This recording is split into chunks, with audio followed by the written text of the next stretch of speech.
Di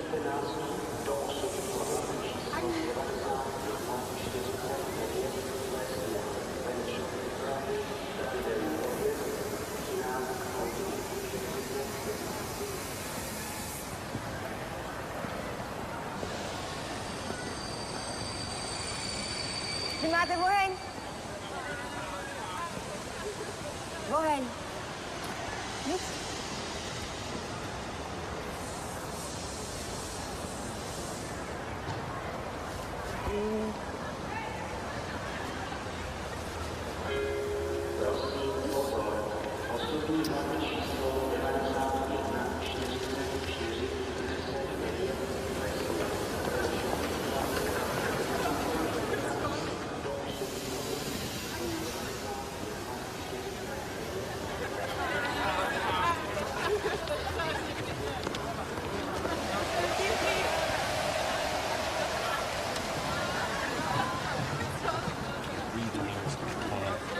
Now I got these college kids like a discotheque. Listen. I'm sorry. You are a nice boy, but I'm too beautiful for you. Goodbye, brat from America. You want one more kiss before I go? Are you kidding?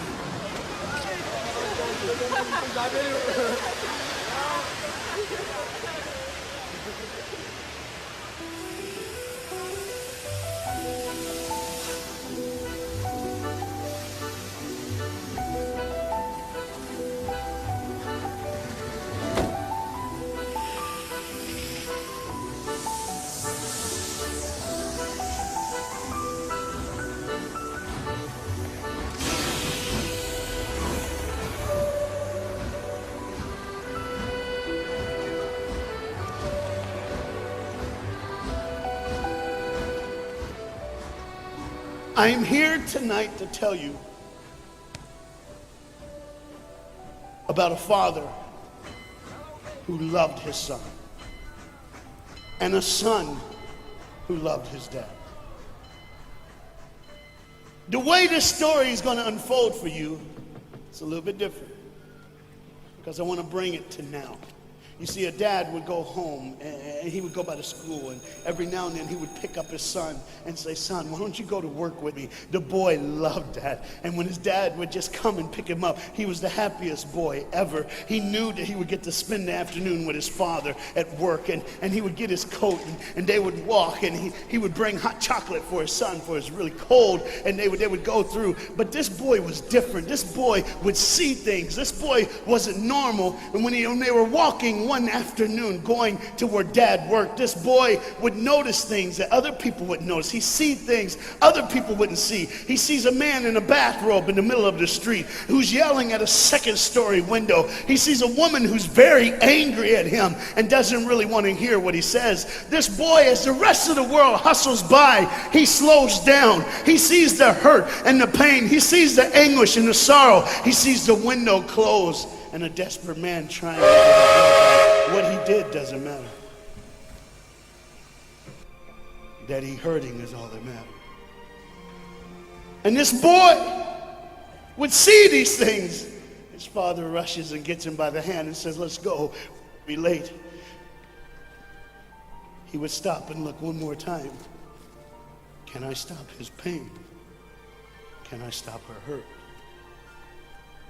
But the boy loved his father. They would go and they would catch the trolley. I think that's what you call it here. We call it a tram. Yeah, I don't know the words, but he would get on there with his dad, and the boy would just notice people. He would look, and that day, one particular, he noticed something as he got on the train. To explain something, as you can hear, there's a train coming, and I got to get through this before the train gets here. He saw a man, he saw a woman. He saw that the man seemed very happy and the woman seemed very sad, and he couldn't understand why they could be together and one be happy and the other be sad. He couldn't understand that, but the little boy knew that there was something wrong. He had this feeling, this instinct that was amazing, how he cared for other people, but he loved none other than his father. He knew his daddy loved him, and as he watched the world and their hurt and their pain, he knew that he would always have a father. But even notice this, I need you to understand as you hear this story and get involved in the life of this man and his son, I need you to notice that there's no mom. As they walked through the woods, the boy would say to his father, Dad, what will I do when I grow up? What will I get to do? Will I get a cool job like yours? How will I work? He said, I don't know, but I want to change the world. I want to do something great. I want to do something wonderful. I want to help people. I want to do something that could change the lives of anyone. I just want to be that great. I just want to do something good. And as he walked with his dad would say, son, you will be great. You will be awesome. You will change the world. Your life is going to be incredible. There was a train coming. There's always a train coming. The train is called life. We're all on the train of life, just riding. Whether we realize the truth or not, whether we realize what's happening or not, we're all on that same train tonight. Only God has saw it fit for us to be in the same room, in the same car, for such a time as this. When they get to the edge of the train track, he could see where his father worked. You see the bridge? That's what his dad did. You see, the bridge was very, very important. Boats needed to come to the harbor to get off their goods so they could make money. But trains were coming with people going from one town to the next. Not many cars in Europe, so they couldn't use a lot of that. So many people, not enough roads, so everybody used that train to get from the town to town to get to work and to get home. And one day the train was coming by. What you have to understand is that boy loved going to work with his dad. He would stay right by the river's edge, and he would do what he loved to do the most. Let me explain that. He loved to fish. Anybody like to fish here? Oh, all the guys go,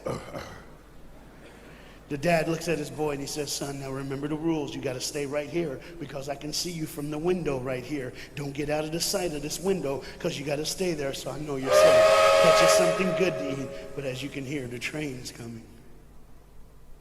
The father's job was cool. If I wasn't a preacher, I wouldn't mind doing that. Get to work. Get grease on you. Even if you didn't have to, you just squirt it on you like you feel like you did something. That's what I would do. There was a boat coming in the harbor.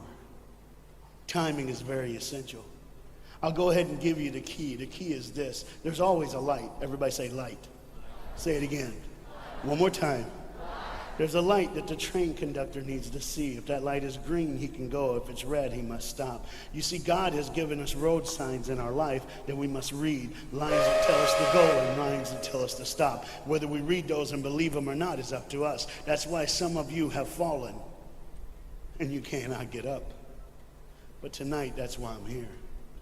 The boat needed to come through, so he called, and the man said, okay, I got time. It's a long time before the train should come. So he pulls the lever, as you just saw, and the big, huge steel bridge, the gears started turning. They started cranking the steam. All of a sudden, gears are moving, and that big, huge bridge is just starting to go up. As it rises higher and higher, he has to watch and make sure everything's set, everything's good, everything's fine. As he looks out the window, he can see everything, but the dad, being a good dad, keeps one eye on his work, but the other eye on his baby. One eye on the world, but the other eye on his children. You think God doesn't know where you are? He keeps one eye on his world and one eye on his child. No matter what you've done or where you've been, it's one eye on the world, but the other eye's on you. He's watched you and he's kept you. Even though your train is coming down the track, he understands that. And even though sometimes, I don't want to get ahead of myself. See the red light? He didn't see it.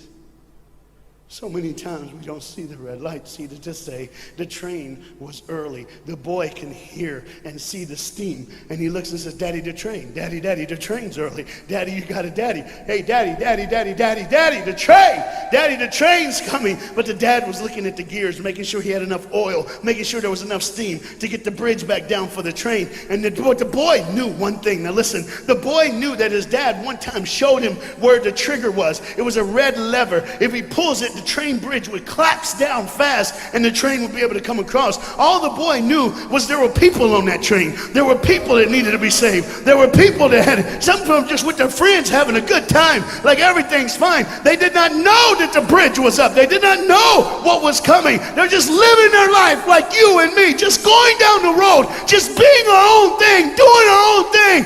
And the dad all of a sudden hears the train coming. He looks and then he said, oh, my son. He looks out and his boy's gone. He's like, oh my God, where's my son? Where's my son? He got to figure out. He looks back just in time to see his son trying to save the day. All he had to do was pull that lever. He reaches in to pull it, and the boy pulls too far, and he falls in the hole. Now it's on the father, and God the Father, did you hear me? God the Father has to make a choice. It's his now. Do I save my son, or do I save the world? But they don't even know. They don't even know. The greatest decision of his life. He could blame it on them not seeing the red light. He could blame it doesn't matter anymore. Pull the lever, save the world. Leave it up, save your son. For God so loved the world that he gave his only son.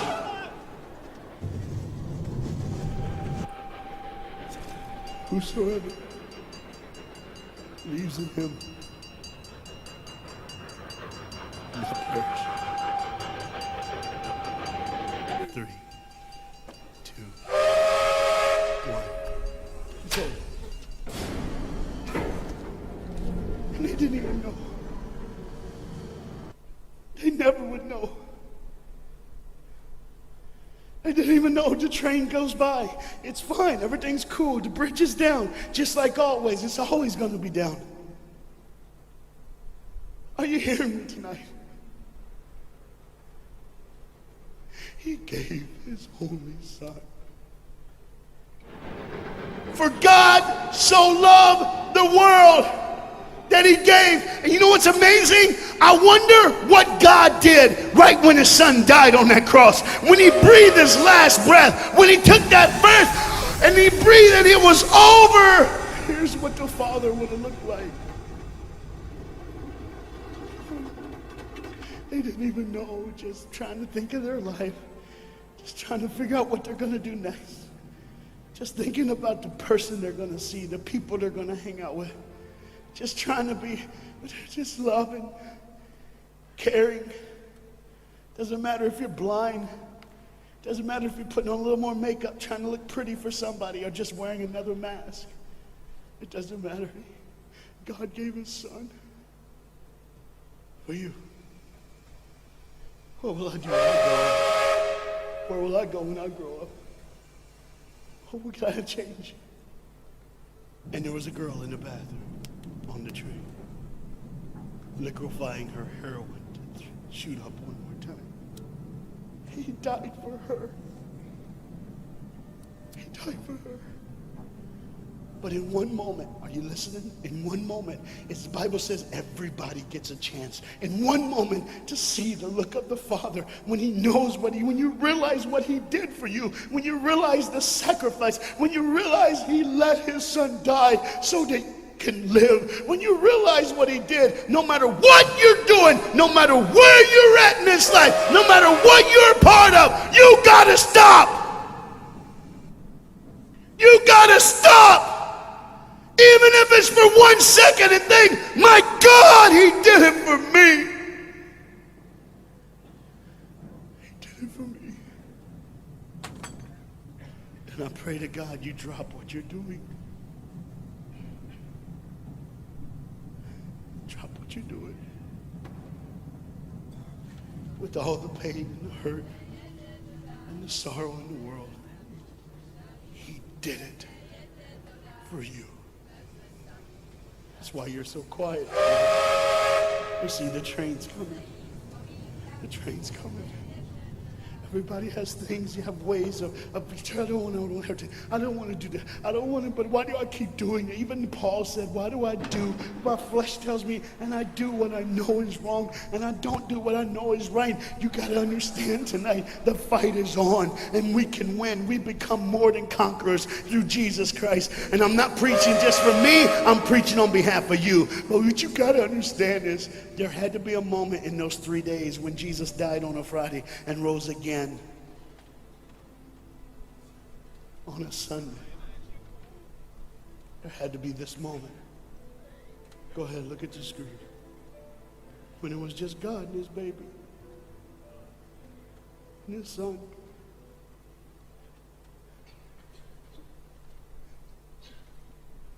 Every sin that's ever been committed in this earth is rolling through your mind right now.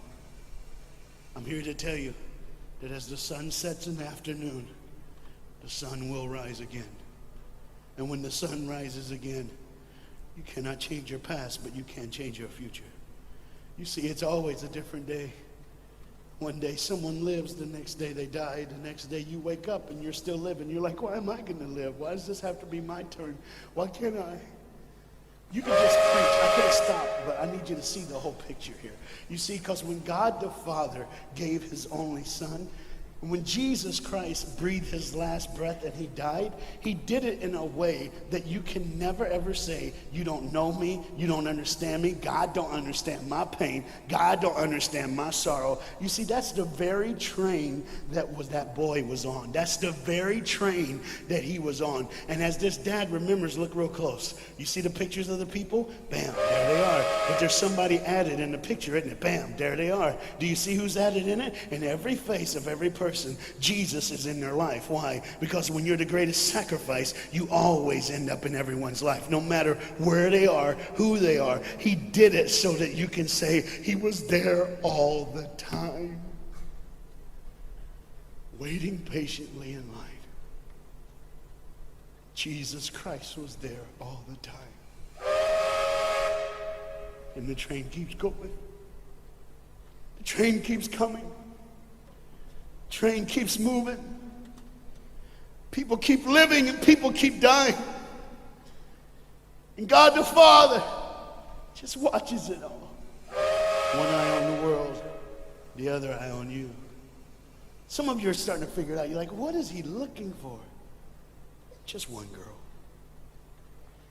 Because see, the whole horrible day, God only had his eyes on one person. And it was just a day on the street corner. When he walked by, he saw a girl with a babe. And she saw him. Do you get it? Old things are passed away. Behold, all things become new. He did it so that we can live.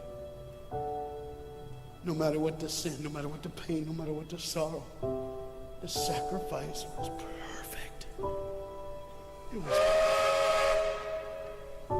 And it was for you. And God the Father watches it all unfold. And all he can say